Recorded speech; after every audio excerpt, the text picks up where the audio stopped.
S.C. Verma, work and energy का numerical 27. A scooter company gives the following specification about its product. Weight of the scooter is equal to 95 kg. Maximum speed is equal to 60 km per hour. Maximum engine power is equal to 3.5 horsepower. Pickup time to get the maximum speed is equal to 5 seconds. तो question है कि check the validity of this specification. तो इस तरह से scooter दी हुई, इसका वेट, मैक्सिमम स्पीड, इंजन की मैक्सिमम पावर, पिकअप टाइम दिया हुआ है टू गेट मैक्सिमम स्पीड, और हमें बोला है कि check the validity of the specification. जो कंपनी ने स्कूटर बनाई उसने उसका डेटा दिया हुआ है, लेकिन वो डेटा सच में रियल है या नहीं वो हमें चेक करना है। इसकी वैलिडिटी जो स्पेसिफिकेशन है उसकी चेक करनी है। तो किस तरह से कर सकते हैं? दो तरीके से कर सकते हैं। एक तो उसका वेट दिया है और कहा कि ये इंजन की पावर दी हुई है, तो इतना मैक्सिमम स्पीड वो अटेंड करेगी इस पावर इंजन के कारण इतने टाइम में। तो हमें ये चेक करना है इनका रिलेशन। अगर हमें एक मैक्सिमम हॉर्स पावर दी हुई है यहाँ पे, तो ये हॉर्स पावर को हम कन्वर्ट करेंगे इनटू पहले तो पावर से वर्क में, मतलब वो एनर्जी, और वो एनर्जी मतलब काइनेटिक एनर्जी, और वो काइनेटिक एनर्जी से चेक करेंगे इसका मास दिया हुआ है तो इतनी मैक्सिमम स्पीड वो अटेंड कर रहा है या नहीं वो चेक करेंगे। तो ये अगर आ रहा है तो स्पेसिफिकेशन करेक्ट है, अदरवाइज गलत है। या दूसरा तरीका क्या है कि हम स्पीड को कन्वर्जन करेंगे काइनेटिक एनर्जी में। मास है, वेलोसिटी है, तो काइनेटिक एनर्जी कन्वर्ट करेंगे। काइनेटिक एनर्जी मतलब ये वर्क, तो ये काइनेटिक एनर्जी को टाइम से डिवाइड करेंगे तो हमें पावर मिलेगी। पावर को 746 मतलब हॉर्स पावर में कन्वर्ट करेंगे तो इतना आ रहा है या चेक करेंगे। कम आ रहा है तो इसका मतलब उन्होंने ज़्यादा दिया है, या ये करेक्ट आया तो स्पेसिफिकेशन करेक्ट है। इस दो तरीके से हम चेक कर सकते हैं। तो जैसे कि पहले उन्होंने कहा है कि मैक्सिमम इंजन पावर दी हुई है 3.5 हॉर्स पावर।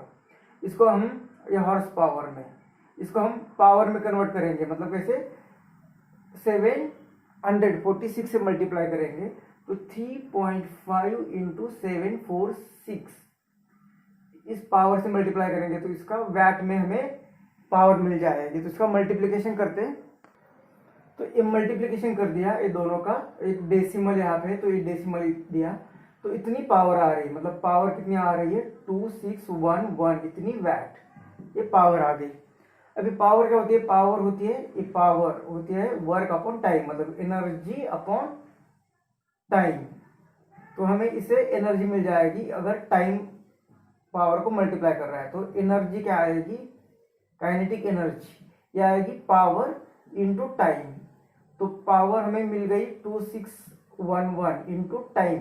टाइम दिया हमें 5 सेकेंड में, वो इतना मैक्सिमम स्पीड अटेंड कर रहा है, मतलब 5 से मल्टीप्लाई करेंगे तो 5 सेकेंड में इतनी वेलोसिटी के लिए कितना पावर लगता है, कितनी एनर्जी लगती है। तो ये 5 1 5 5 1 5 5 6 30 3 और ये 10, तो ये 13, ये मिल गई हमें एनर्जी, इतनी जूल एनर्जी होगी। अब इस एनर्जी मतलब ये काइनेटिक एनर्जी है, तो एक इसे कंपेयर करेंगे 1/2 mv² से।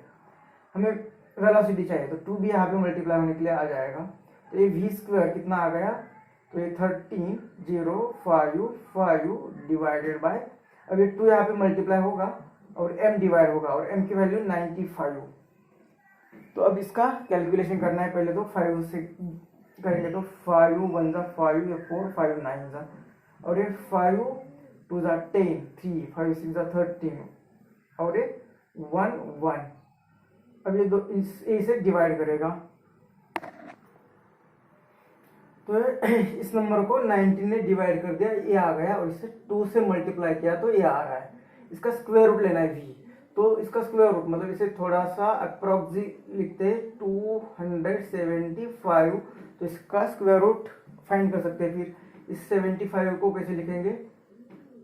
5 इंटू 5 इंटू 5 5 25 2, फिर से 5 आ गया, मतलब ये 5 इंटू 5 इंटू 11, ये v² इज इक्वल टू, तो इसके लिए v लिखना है तो ये दोनों के लिए एक 5 लेंगे, और 11 का स्क्वायर रूट, 11 का स्क्वायर रूट लेंगे 3.32, 10 का लेते हम 3.1 ऐसा कुछ, तो 11 का 3.3 भी लिया तो वो 10 पॉइंट सम आ रहा है, तो 3.32 लिख देते हैं।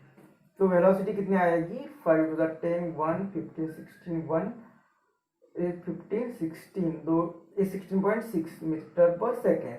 और हमें कितनी दी है, 60 किलोमीटर पर आवर। मतलब इतने पावर से और इतने वेट के व्हीकल को इतने सेकंड में अगर पिकअप कर देते हैं तो मैक्सिमम स्पीड उसका 60 किलोमीटर पर आवर इतना होगा, ऐसा बोल रहे हैं। लेकिन हमें जो आंसर मिल रहा है उसमें 16.60 मीटर पर सेकेंड, और उन्होंने कितना दिया है, उन्होंने दिया है velocity is equal to 60 kilometre per hour, उसका मीटर पर सेकेंड करते हैं तो 5/18, तो ये 6 3 जा 6 10 जा मतलब 50/3। 50/3 कितना होता है, 3 1 जा 3 4 5 2 20 मतलब 3 6 जा 18 19 20, ए 6 आता ही रहेगा। तो ए इतना आ रहा है 16 पॉइंट, और ये डेसिमल इधर 16.666, और यहाँ पे हमने इस नंबर को थोड़ा सा बढ़ाया, इस नंबर को थोड़ा सा बढ़ाया, फिर भी 16.6 आ रहा है।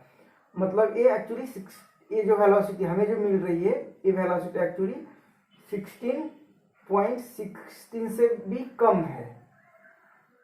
और हमें जो दी है, उन्होंने जो बोली है वो वेलोसिटी जो है वो 16.6 से ज़्यादा बोल रहे हैं, ये हमें मिल रही है, हमें मिल रही है। और उन्होंने ये गिवन है, तो जो गिवन वेलोसिटी है वो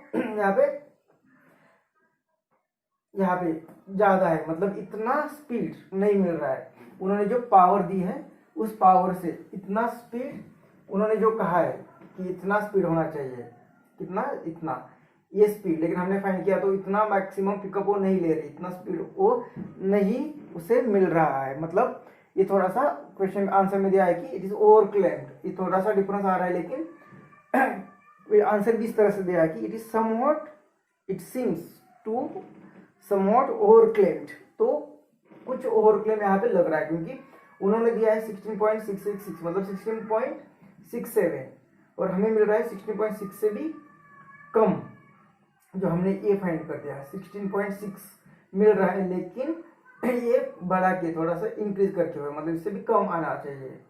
तो हमें जो मिलने वाली वेलोसिटी है वो 16.6 से कम मिल रही है, उन्होंने थोड़ा सा ज़्यादा दी हुई है, मतलब it seems somewhat over claimed.